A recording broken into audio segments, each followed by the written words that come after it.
Welcome, folks, to episode 189 of the High Tech Podcast. This is one of your hosts, William Illingworth, and I'm joined by my co-host, Joshua Swartz. What's up, folks? How we doing? High Tech Podcast.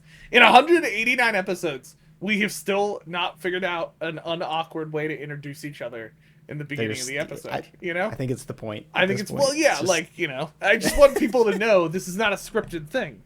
We're just not good at it. There's a difference. That's true. That is fair. That is fair to acknowledge. It's not planned, folks. Yeah. We just do it. It's not like we think this is funny. It's just this is how we do it, you know? Yeah. I'm reminded of this as I've been listening to just, fun chatting in the beginning like we do, you know? Oh, yeah, recently I've been listening to a podcast called The Devil in the Deep Blue Sea, which is done by the same guys who did that Fall of Mars Hill podcast. But it's on, the Satanic Panic. It's like a historical breakdown of what happened and how it happened. And I'm reminded every time I listen to that podcast, this is what a podcast with a real intro and storytelling does. Savage. It's just so polished. It's so polished. We could get there. I mean, we could, but that's not really our vibe, you know? There's vibes. Everybody has a vibe. I think if we asked Chris, it doesn't really fit our voice style and tone. Polished was not in our brand guide for the podcast. Yeah, no. Anyway, this is a little fun note. You should go listen to the podcast, folks. If you listen to a High Tech Podcast and you're like, I love what you guys talk about, that podcast talks about completely different things, but it's fun. You should go listen to Nothing like us, but go check it out. If this was back in the old days of YouTube, it'd be like, click here in this space to go listen to these other people. Well, I think some still do that. Isn't that still, you know? You know what? Never mind. You're right. They can't customize it the way you used to be able They to. changed the feature or whatever in YouTube, anyway, so people just don't do it anymore. Before we get into the rest of the episode, which is all going to be the fun stuff about AI, Perplexity, and all of the good times, we'll do the usual spiel. Go follow us on our socials at High Tech Podcast or at High Tech Pod. I still believe that if you just put into any social platform High Tech Podcast, you're gonna find us whether you have our handle or not. So but it's more fun to say it this way, you know. You may as well, right? Yeah, you might as well. And I will say, all right, I'm bringing something up and breaking the fourth wall all at once. We always say, and then our email is inbox@hightechpod.us, and our website is hightechpod.us. It's like, I think if the email is inbox@hightechpod, I think we get the. But anyways. Go to one or the other. Email us if you have a suggestion. Go to the website. It's true. We could have our website be tanks101.pod or something. That would be great. What? We should have been hightech.pod. We should look for that domain. Thing? Can you do .pod? It's gotta be a domain? Thing. I don't know. We would have all those years of debating. We should ask Perplexity. All those years of debating. You know. Well, here's how we know I'm right. Will is that? Let me ask you a question. Hightech.pod or hightech.pod, okay? Would you ever pronounce that? Hightech.pod? No, you would not. You would not, would you? No, because we're not a 90s Christian rock band. Rap rock band. But I would be happy to be associated with POD. I'm just saying. It's just a part of the debate. Anyway, where were we? Socials, High Tech Pod, inbox at hightechpod.us. Yep, you can hit us up there. I'm just going to keep us going. Yeah, if you want to email us, you can hit us up at inbox@hightechpod.us. And our website is hightechpod.us because Will is correct. That is kind of self-explanatory, but we have to say it this way because of the powers that be that told Keeps us. things interesting. The man's keeping us down. Which is just us. That's us. That's what we did. That's it. Go talk to us. Find us. Go look up hightech.pod and see if that's actually a thing. Is that a domain? I'm doing it. I'm doing it. That's why I got so distracted and you're doing this. That's funny. Sorry. Anyway, we just got a new website 5 seconds ago. We'll communicate that to you later. All the good things. Thank you. Like, share, retweet, do the things. Re-X, I guess. Like you should. I don't know. Yeah, one of those things. Follow Blue Sky us. We're not on there. Subscribe. But it's great when people subscribe to the podcast. Wherever Mastodon you are. us. That sounds what weird. Is that? Is that a thing? Mastodon? Is that a platform? Did you miss that one? Listen, man. I barely keep up with the main ones. We had to hire a guy to keep up with our platforms. That's how much. You're gonna start to try and take my position as the grandpa here. You don't even know about Mastodon. I don't follow the social platforms. You know, it's not. Mastodon was one where it was like server based, so people set up servers and then you could self-host or you could use them to host, and it's a whole thing. So, okay. Yeah. Well, there you go. We should have done an episode on it. Social platforms Josh will never listen to. This episode is brought to you by the letter A and the letter I. We're doing an alphabet series. It's like alphabet soup, but the high-tech podcast style. You missed all the A through A, B through AH episodes. We went right to A and I. You know, next episode will be A and J. Wow, that was embarrassing. I know a person named AJ. You know, maybe he'd like to come on the podcast. Yeah. Come on over, AJ. I don't know who you are, maybe. but find us at inbox@hightechpod.us. When should we cite AI usage is the question driving our conversation this week. We're going to get into... All right, I'll hit end. Don't tell anyone, ever. Josh and I were even talking about before we got on the podcast recording tonight that we are using AI all the time. I practically use it every day at work. He's running task forces and stuff on it. I'm running RFPs and using it to do work all the time. So like it's a natural part of our workflow. We've already had the episode behind us, and we'll probably have more in the future, but it's like whether or not we should be using AI, how do we use AI, what is its value in work? Because we always have the spectrum of AI is going to take over our jobs and, you know, never use AI. So neither Josh or neither of us are on the full end of either of those spectrum, but we both use it. We're somewhere in the middle. We're trying to use it cautiously, use it well. And I think one of the questions, this episode specifically, that comes from us trying to think about it ethically, morally, appropriately, is when do we let people know we're using it? So, you know, we're using this language citation or cite. That's very academic. It's important if you're doing writing and stuff like that. But I'm even thinking about a use case I've been doing recently. I am using it to write knowledge checks for me, quiz questions. Do I need to cite that? Do I need to put a disclaimer on the learning module that I wrote this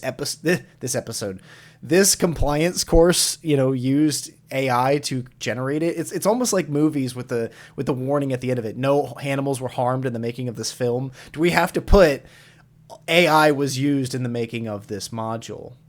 We're begging the question. Come join us, sit down, grab a cup of coffee, whiskey, fire, whatever you got.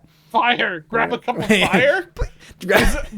You mean by the Sit fire? by the fire. Okay. Sit by the fire with your cup of... Because it kind of sounded like you were like, get a cup of fire, folks. I'll edit that with AI later. I'll make it sound perfect. It'll be great. We should sell cups of fire. Cups of fire by the High Tech Podcast. A whole new market. Yeah, I think, that could be, we're trying to think of diversifying merch. That's... Anyway, sorry. Fire cups now on the High Tech Pod. Now by the High Tech Podcast. Get them while they're hot. So, Josh. Oh gosh, that was. Come on, that was great. That was a great joke. I was on top of my game right there. I'm done. I'm out. Okay. When should we cite AI? This is an interesting Yes, Josh. question. When should we do that? I'm turning it over to you. So let me give some context to why this question popped up. Right. Let's just get it out in the air. Okay.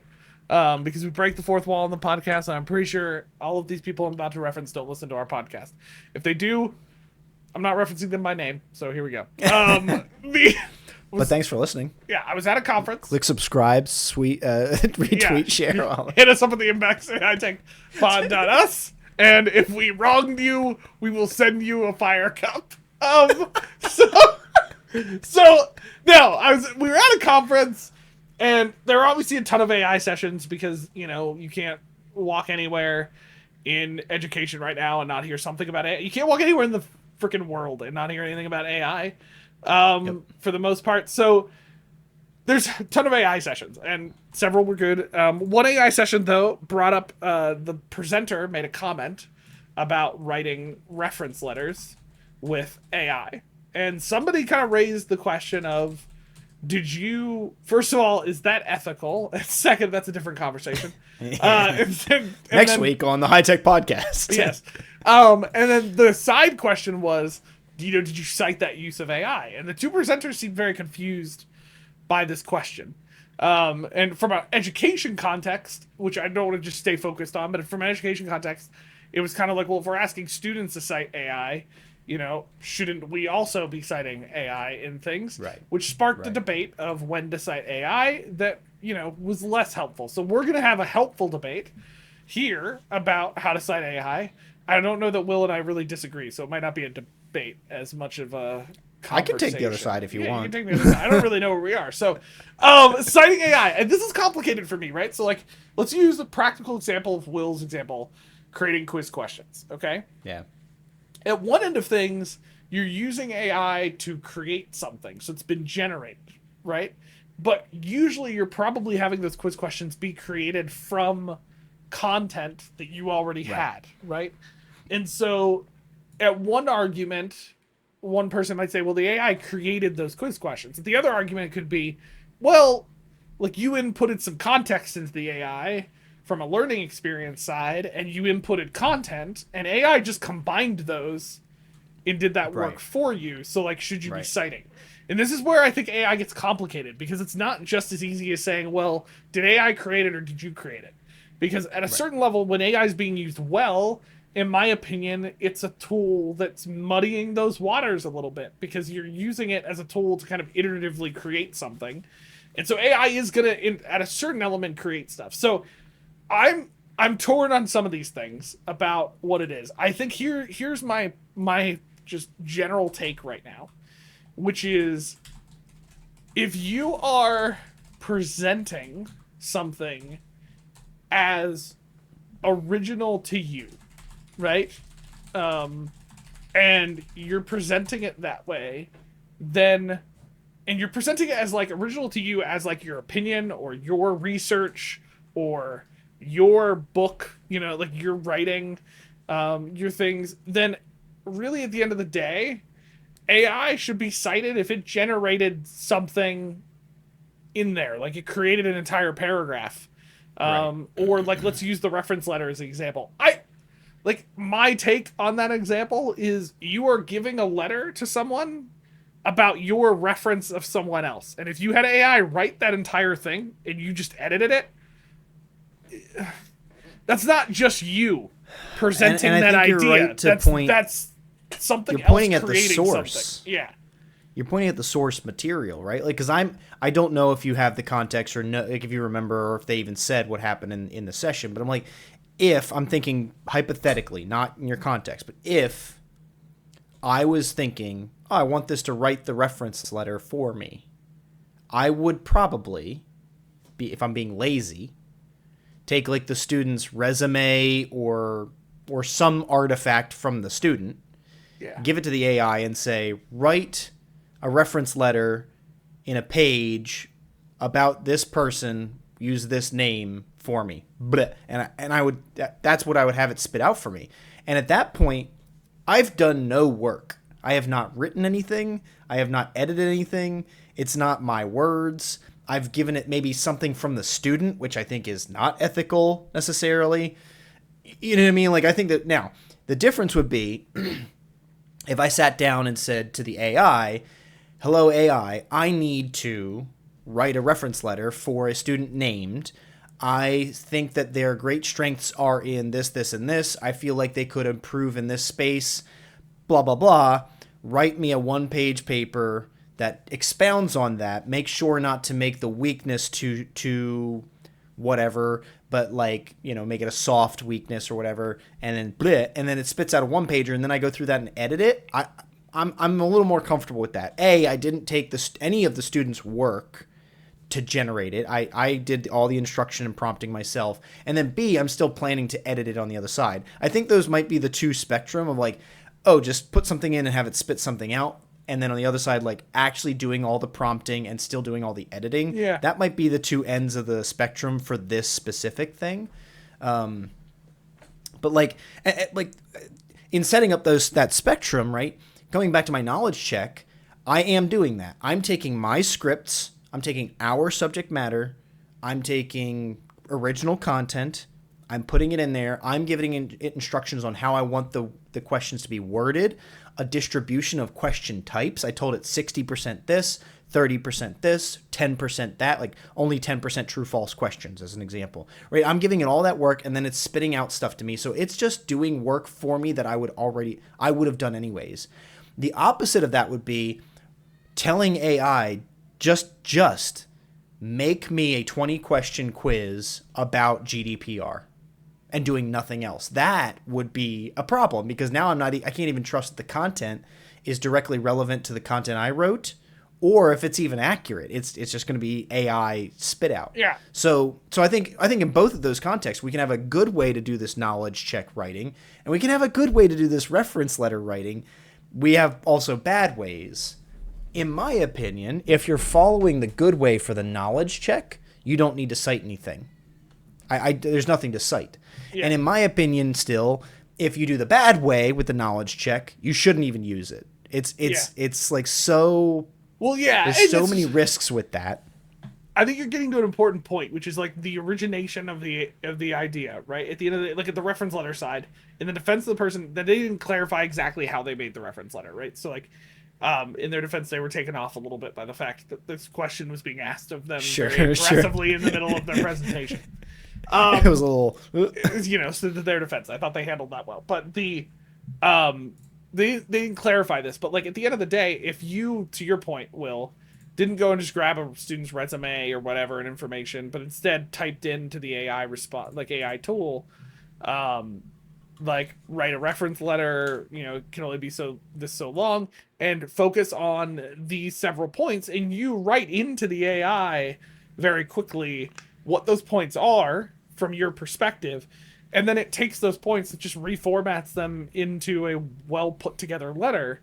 Then you edit that to make sure that it's correct. Right. At the end of the day, the origination of why they're qualified for the job and the sentiment of all of that started with you. All AI did was organize that into a letter format that would probably take you much longer to do as you're thinking through how to organize it. And then you edited it. In my opinion, how is that any different than somebody being handed a reference letter template and placing in information? Yeah. And that's where I think the key to this is the origination of the idea.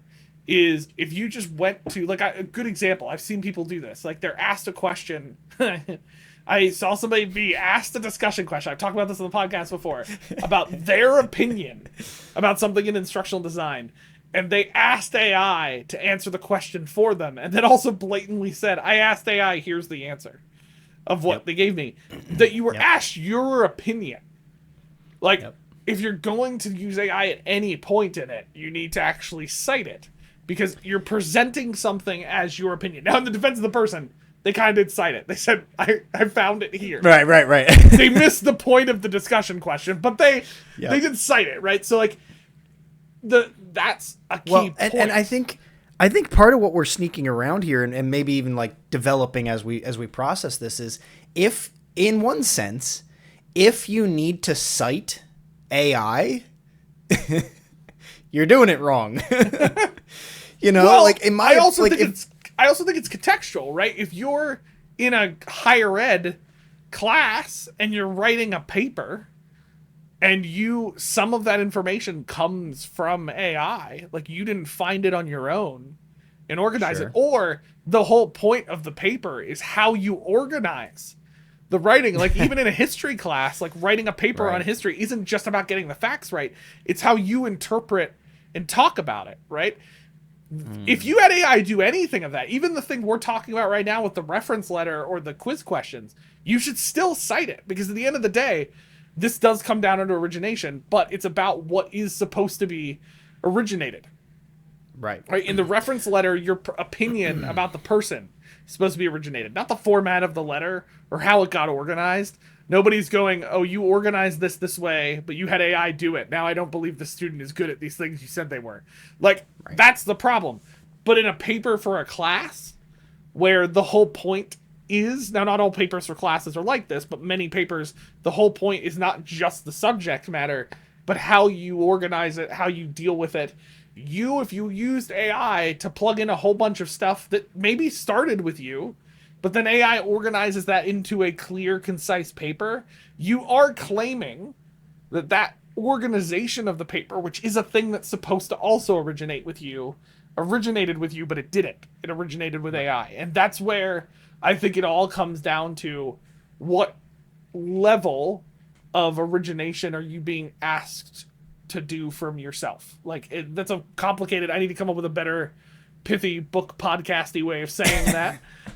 Put it into AI, it'll tell you. Yeah, they'll probably tell me. Yeah. But isn't it about that? Like, what is supposed to be coming from you?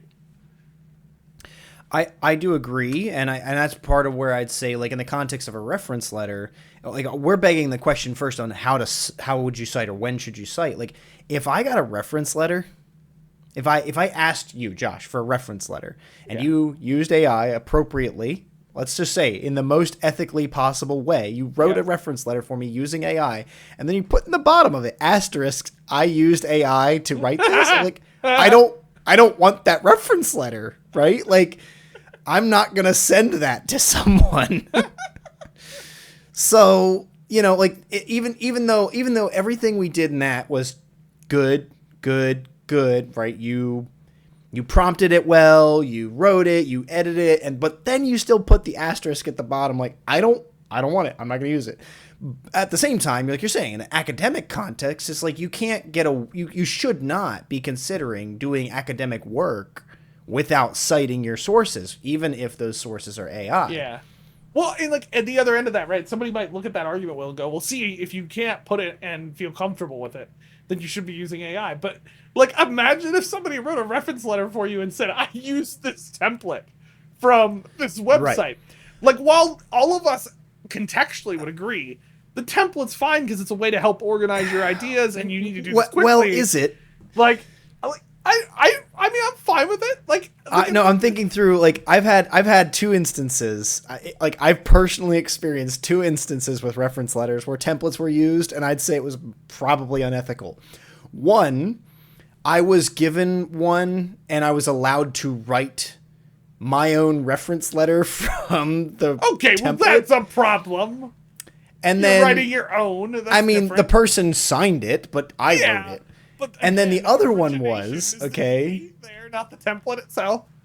The other one was the person, I went to a person and sought a reference letter. They just had a stock reference letter they threw my name on. Okay. Like, neither of those things are good either. So, but again, origination. The key of a reference letter is the origination of your knowledge of the person, the reference, and the reference, the actual. Right? Yeah, so like all of those examples. But like if you got something from somebody and you're like, oh, they clearly used this template because I see the organization, but all the bullets are all about me and they're all true and they're all their experiences, I don't care. But if at the bottom, if they put a link, I used this template to create this reference letter, I would only care because it just makes it look slightly less professional.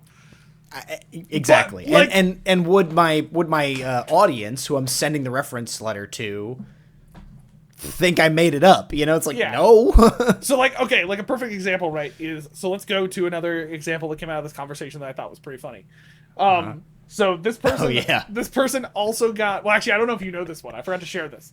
This person also got really angry that people use AI on their emails because they're being judged on their communication skills as an employee, and so their emails are a part of how they're being evaluated. I struggled with this one because I was like, nah, I'm sorry, that's not a thing. I was like, if you get fired because your emails weren't written well enough, who cares if you used AI to make the email better? Like, this is. Like, I'm not saying that the email should have ideas or things or topics in it that are not true or not from you, but like, it's an email. Like, that's ridiculous. I'm sorry. These emails are just communication tools, and while, like, I don't think you should be using AI to just generate an email response to someone. Like, that's not what I'm talking about. Like, you get an email response, you go, AI, write an email to them. This person was angry that someone used AI to clean up their email. I was like, Microsoft has spell check. I'm sorry, I disagree. That's not a thing. Right. Like, that's not in. For the last 10 years, I've had on my phone swipe to finish the sentence. Yes. You know, like you start writing a sentence, it's like, oh, do you want me to finish this for you? I've used that multiple times. Yeah. Right. Because and I know I'm probably biased in this because that's where I've been using AI the most every day is because I'm using it to clean up language. I'm not using it for every email I send, but like when I'm sending I just sent a meeting summary email to a whole project team. I used it to make sure it was cleaned up. I used it to make sure it was formatted well. I can do all of those things on my own. It just takes so much more time on top of everything else that I'm doing. And in our case, our team doesn't care if we're using it to be efficient. Now, some of this is your place's guidelines. If your place does have a guideline that they're like, we're evaluating you on your communication, your emails count as part of that, so we don't using AI for it. Don't use AI for it. Don't cite it because it's still a problem. This isn't about whether you cite it or not. It's about could you imagine? The rules of I your wrote employer. this email with AI. And also go look for a new job because that's ridiculous. Like get out. That's not. And to my point, I felt like that was just an excuse to get annoyed at people using AI for helping with emails. Like it's like I don't think you need to cite every time you used AI in an email response. You know what I mean? I don't. Like marketing uses AI all the time now to create posts or generate content. Yeah. I don't think you need to cite use AI. It in the podcast. The only time I think maybe the difference with that is like if the advertisement's very visual and it's like it's being presented as like a creative element. I know people have cited AI usage in those cases. Or when it's like an AI person that's been cited in things, you know? Those I'm comfortable with. Yeah, but like the podcast is a perfect example. Will and I have already been down this road. We generated a song for the podcast. Now we have creative rights to whatever comes out of the software that we were using. And we did editing. Like the song is not purely from the AI. I did a lot of editing to make it work. Yep. But the core of the song is AI generated. Now, one could argue we did cite AI because the first time we released it, we told everybody it was made by AI. Because and we keep talking about it. Because we don't care. We're a tech podcast. This is part of what we're supposed to be doing. If we are not using AI, you shouldn't be listening to us. But our core of the podcast is not our music. Like, we're not presenting that as nobody is thinking Will and Josh wrote that song themselves. If we did, we would totally advertise that because that would be sick. But we didn't. Because it's so catchy. Yeah. It's so catchy. My wife will regularly hear me start just the first little jingle of it, and she just goes, "Nope, don't you put that in my head." So anyway, I think for Buckle me this up, let's for me it comes down to two factors. What are you being asked? What are you expected in advertising to people that you've originated? And in that case, whatever that is, if you had AI originate that, you need to cite it, right?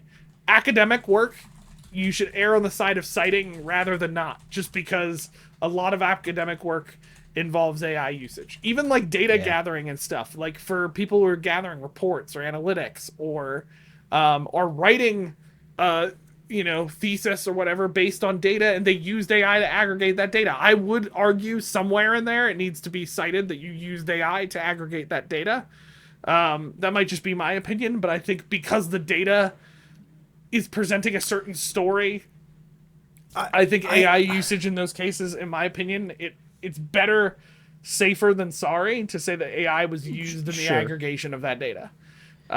We've been on a bit of a quest here. I think we're doing well with this. I have a side quest for us. Ooh, a side quest? And it's actually coming off of. Do you have a little thing above your head to tell us that you're a side quest? Like, do you walk up? Yeah. Is it to go walk find? Up and talk to me. Is it to go find someone's cat? Like in a tree, like you're in the middle of trying to save a world and you just go save a cat for 5 seconds. Exactly. I have a feeling on all of this.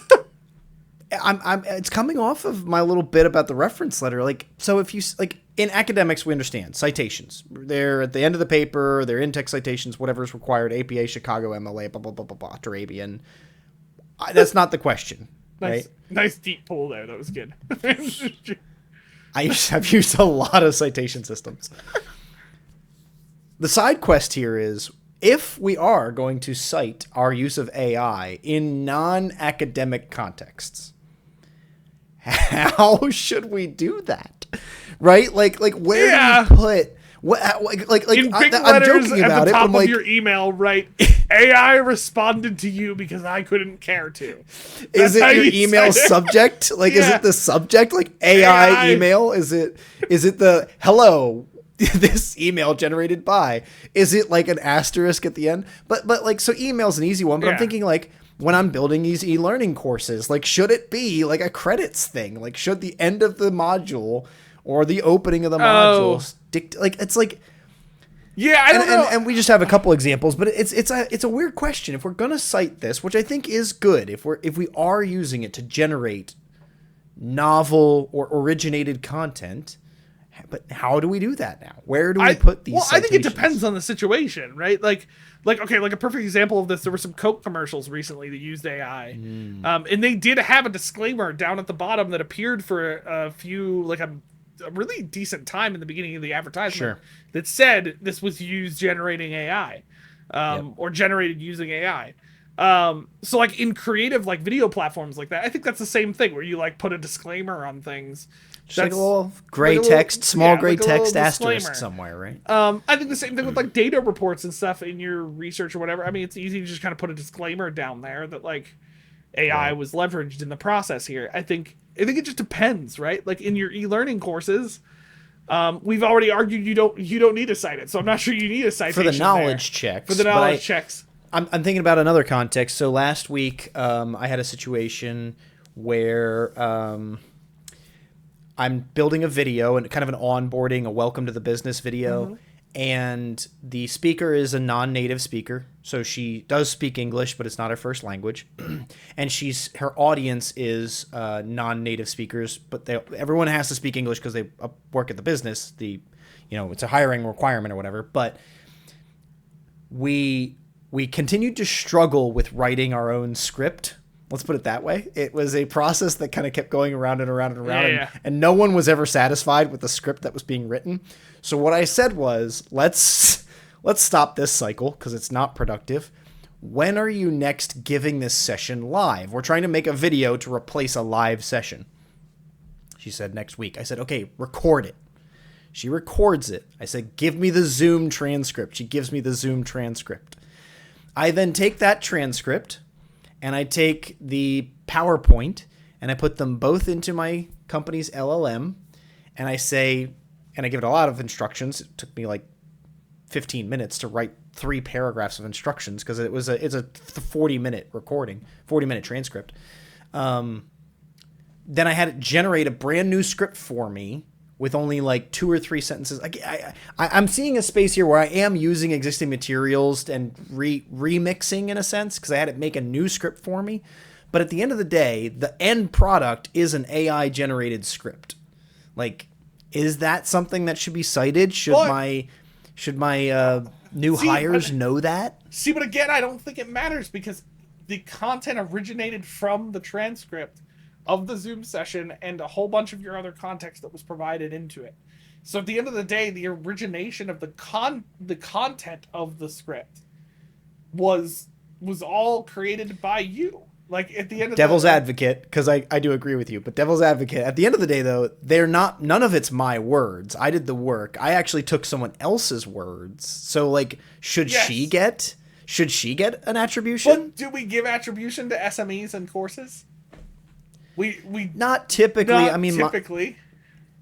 I guess there's probably a split between sometimes the SME is or isn't the faculty member or the person delivering. Like that's where that would matter. But like if they're also the person, if they're the SME and the faculty member or instructor or whatever, then it's very obvious, right? But if they're the SME and not the faculty member, maybe they should be cited. But this also all comes down to this is the issue. It has nothing to do with AI. This problem is also still a thing that has to be figured out apart from AI, which is that what is your copyright regulations contract on all of this, right? For example, in our environment, they cleaned this up a lot over the last couple of years where SMEs sign a contract and everything they develop for that course is owned by the institution, by the organization. Right. So it doesn't matter. We don't cite the SMEs. Now, we will give a blurb about them in an intro part to the course, but that's just our choice. That's something we choose to do. We're not required to do it. You're trying to that gives credibility, relevance. Like this was written by Dr. So-and-so who has 15 years experience in blah, blah, blah. So at the end of the day, this isn't about citing the AI. It's about citing the person that put the stuff into the AI. Like this is, are you required to cite the SME in this case? If you are, then yes, you need to cite the SME, not the AI tool. Right. If you're not, it's all work for hire. In most, we in most all of us contexts, involved in it. It's all under the business work. Yeah. It's the company's So in that case, product, you're done. Like it's finished. Right. You don't need to cite it, right? This is why I think a lot of this is down to what are you expected to be presenting that you've originated. Yeah. And like what it comes down to. At the end of the day with a course, it's a product developed by it in both of our cases where there's work orders and signed contracts that state this. It's an owned product of the organization. And so, like, if all the content put into the AI is from the agreed members of the project, it's not like they got it to generate content from somebody else or just from the internet, then in that case, like, it's still the teams. Like, all AI did was an assistant. It came in and helped organize it. Like, that's all it did. That's fair. That's fair. Yeah. I am no longer the devil's advocate. I am very much so on your side. I always was, but I wanted to stoke the fire a little bit. As perplexing as this conversation has been, it might be an opportunity to take this forward. Yeah, we'll get off the soapbox. Well, as funny as my little segue is. Perplexity, which is our tool today and what we want to look at, one of the coolest things about it is how much it does citations, right? And so it's not like the only tool that cites. There's plenty of platforms that do this. And actually, if you tell ChatGPT to cite its work, it will. You still have to question whether or not the citations are real. Yeah, you still have to check if it's accurate. But we're going to take a look at Perplexity today as a platform, as an AI LLM that specifically not only cites its sources, but as Josh and I were playing with it, it cites its process, right? It makes it very aware to you. Well, and it depends on what it is getting to its conclusion. It depends on what type of prompt you do, right? So Perplexity AI, it's actually been one of the bigger ones. Like it's like ChatGPT, Claude, and Perplexity are kind of the three that have kind of risen to the case. So, ignore DeepSeek. These have kind of risen. There's a lot of other platforms do a lot of other stuff, like Midjourney and other stuff we've talked about that have also risen into the players of AI. But Perplexity over the last couple years since AI started working has also been a thing. I had not really used it a lot until recently. I was working on stuff for work around AI. One of the other guys in our task force, who is the other one who uses AI a lot, really liked Perplexity, and I was asking about it, and he was explaining to me why. And what he explained was, in his opinion, it does better at like comprehensive research to answer questions, right? So like ChatGPT, you ask a question, you always have to double check it. You're not entirely sure if it's accurate. I mean, Perplexity, you still have that problem. You still have to go check it. But the interesting thing about Perplexity is that their whole selling point is that their AI is more careful with reasoning and detailed answers. So it doesn't just give you a little bit of an answer, but it actually will go through and check a lot more comprehensively and then reference that around what it does. And it can search videos. It can do Pro can generate images, apparently. I haven't tested that, but it can search images, though, and search videos, and you can set up spaces and threads to do continuous kind of sets of projects and kind of import stuff along with it. They do have a free version. I'm going to talk about it just real quick so that before we show anything or talk about anything, we understand a couple dynamics to it. So free allows you to do unlimited free searches, but it does limit like 3 pro searches and 3 file uploads per day, which for a Perplexity tool, if you're using it a lot, that is a limiting factor. But it at least gets you in enough to start playing with it and using it occasionally. And then they do have a professional thing that's $20 a month. And then they have, it looks like actually team and business plans as well that I had actually not realized they had. So, but that doesn't have a lot of details about it because it looks like that's one of those things you ask their salesperson usually about. Contact us for more information. Yeah. So anyway, but what's really cool about what I personally like about Perplexity so far, what I've looked at, is their deep research feature. So I'm going to go ahead and share our screen here real quick, and we'll kind of talk through what we've seen with it. But So Perplexity has several different response types. So I'm going to go ahead and add a new thread here, and just like any ChatGPT like tool, just brings you to a chat box to put in your thing. But you can select here from a drop down auto, which is the normal one, pro, which is the one that you only get 3 times per day in the free version, an advanced problem solving. But the one I want to show is deep research. It's an in-depth report on complex topics, right? So let's for instance, we already tested this in another thread, but I'm gonna do it again. Let's ask AI when we should cite AI, right? So if I come in here, when should someone cite that they used AI? So what's super cool about this is that when you ask it that question, it doesn't just answer it, it goes into like a deep research model. So it starts to look takes time at what it's doing. So it goes through and searches the web to find the information on how you should cite. It starts to kind of create a hypothesis. And then for those of you who can't see the screen, you're just listening to the audio, it tells you what it's searching.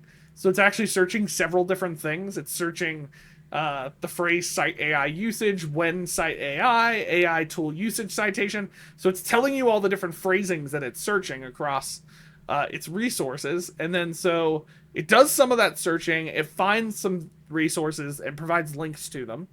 And then it moves on to the next step, which is it's found some resources and it'll give you kind of a summary of what it's found. So in our case, those of you watching the screen can see this. Those who are not can't just yet, but it basically is telling me, like, I looked at a bunch of resources, here's what I found.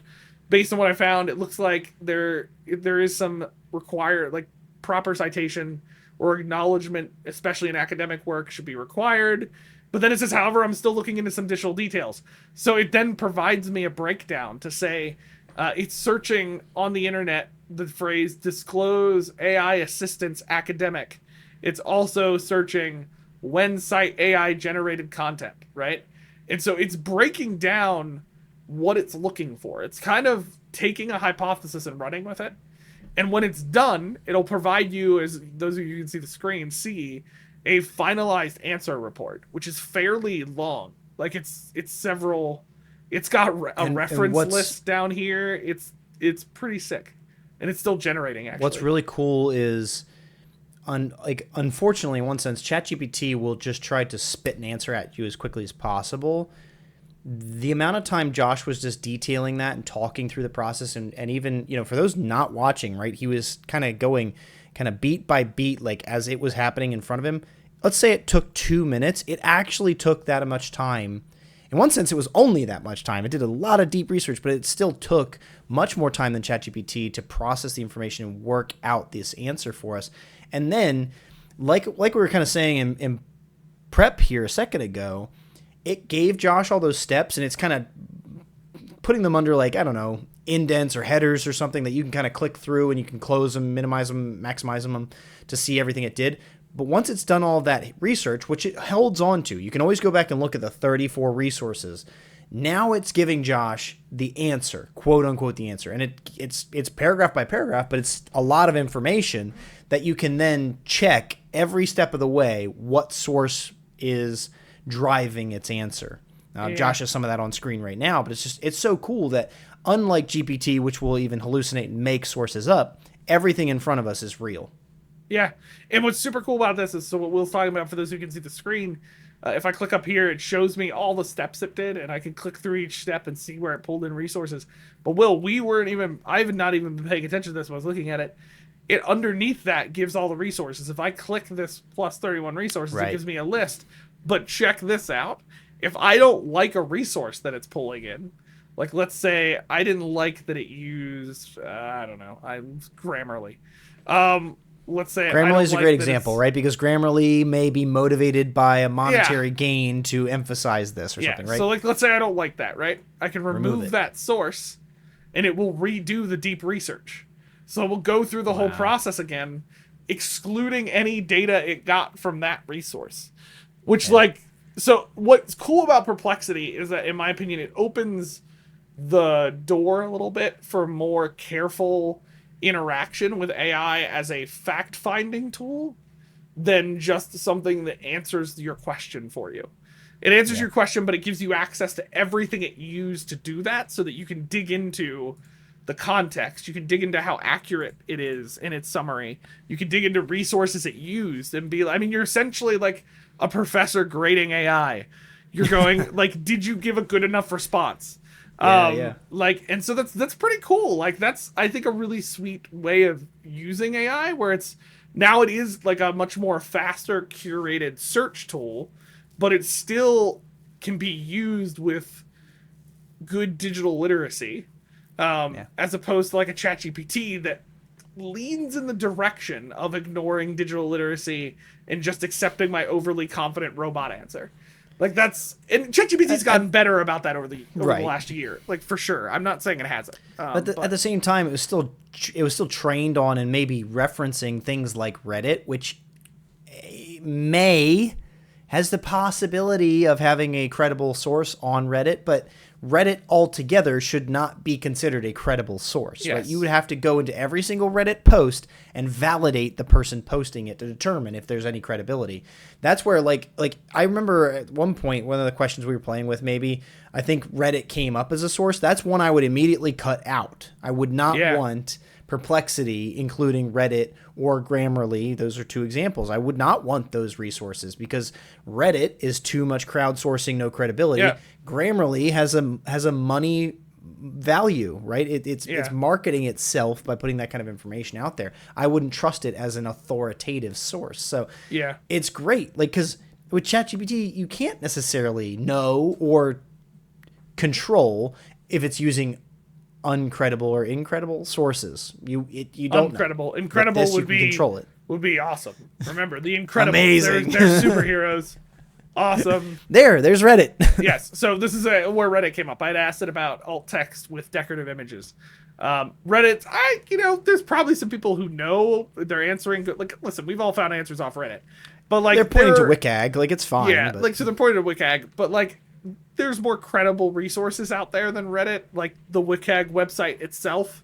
So like, I can probably just like drop that resource. I can. What's funny?